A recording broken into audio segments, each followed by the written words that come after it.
that if we have set up this institution and we have given it a job to do, we must give it the power to do it. We must give it the authority to do it. Number two is that every institution must be held to account. And therefore, the accountability mechanism is also going to improve the quality of service that we will get from the Commission. As it is now, the Pan-African Parliament is an advisory organization, doesn't have authority to interrogate the budget, doesn't approve some of the appointments of the institution, does not participate meaningfully in the governance of our organization. And we need to interrogate whether the 275 members is not too big an organization for us to fund, and whether we should rationalize the size of the Pan-African Parliament and give it sufficient work and mandate and authority in line with the constitutive act of the Africa Union.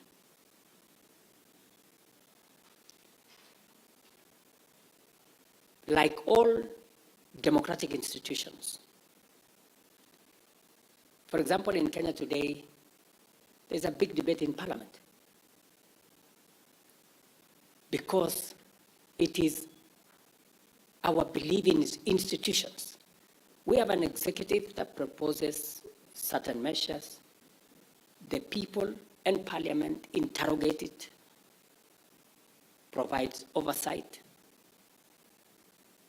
And we have a judicial system that also makes sure that if there are any issues, the judiciary can speak to those issues.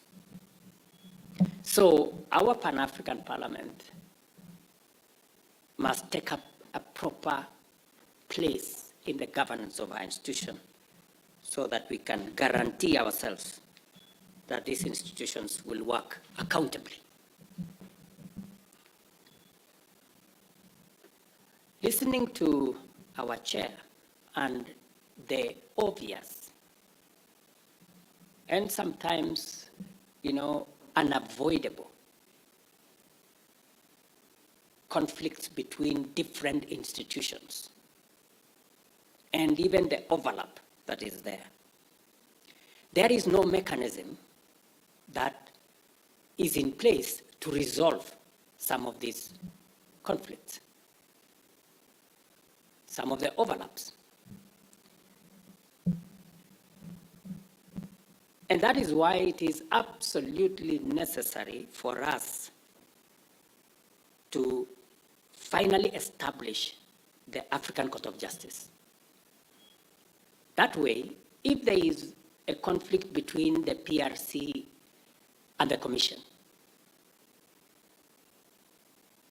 the court should be able to resolve that and to provide guidance that in accordance with the Constitutive Act of the AU, this is where the mandate of the Commission ends, this is where the mandate of the PRC begins, and this is how it should go forward.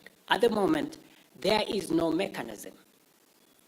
And all the time, it is then referred to heads of state.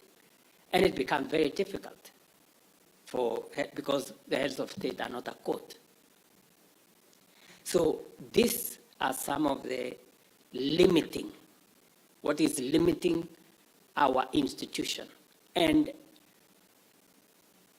an Africa Commission, an AU that is not properly functional, undermines the potential of our continent and the opportunities therein.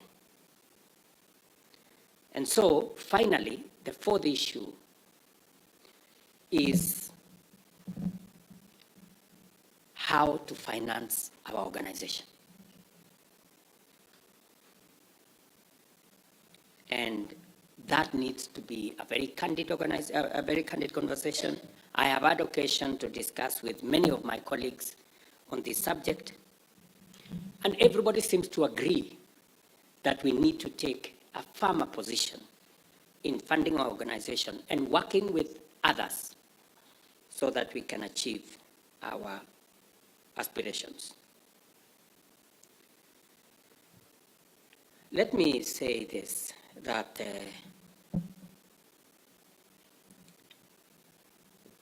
many of the threats and challenges we face are complex, dynamic, and global in nature, calling for collective action on an unprecedented multilateral scale. Africa is committed to making its critical contribution not only to human progress, but also to efforts to find solutions. Because of our unique and abundant resource endowments and productive potential, our continent offers a viable and transformative pathway to a future of prosperity for all of humanity. We bring to the table of multilateral strategic deliberation and global problem solving the promise of unlocking an unprecedented era of global economic growth and prosperity.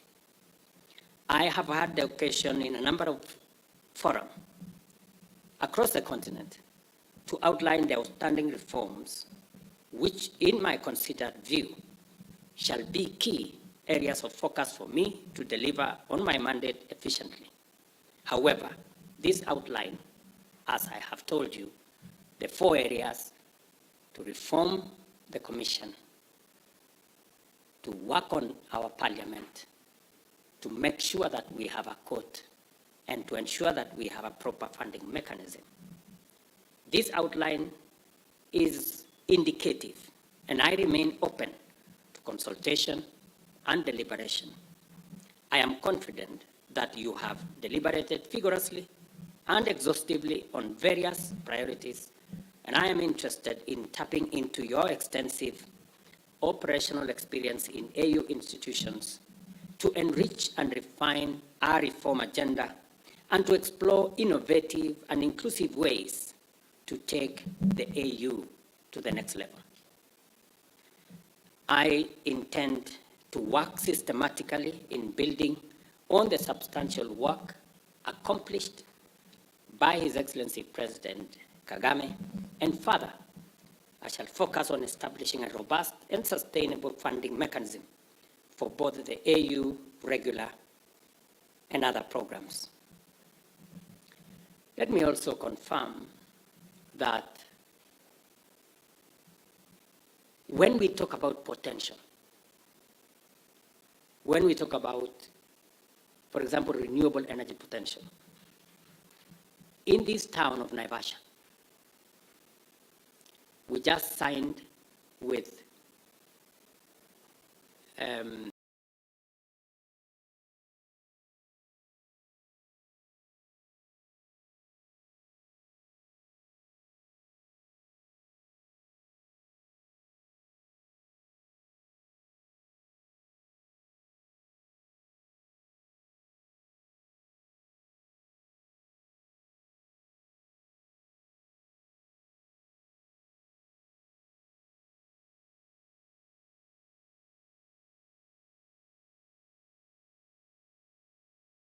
not be realized unless we organize ourselves appropriately to tap into the opportunities that the enormous resources we have present.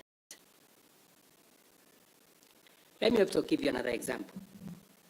About 30 kilometers from here, we have 5,000 acres that we are in the process of developing with our free Exim Bank,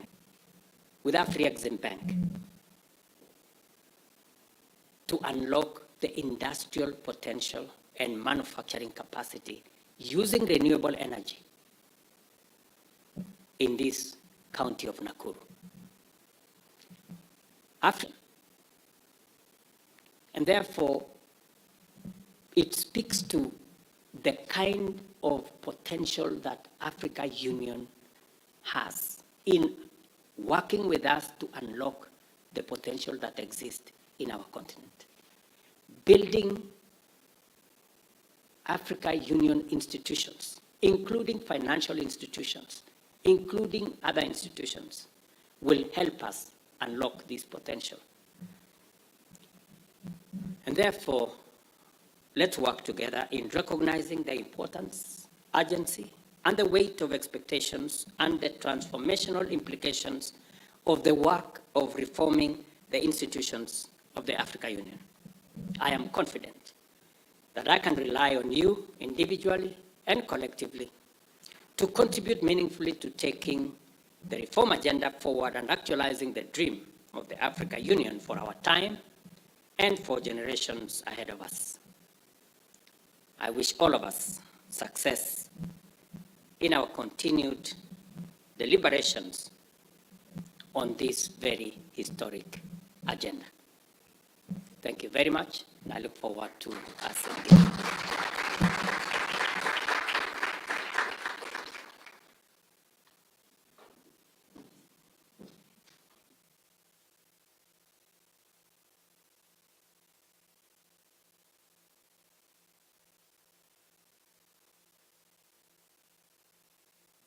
Let's put our hands together once again for His Excellency the President.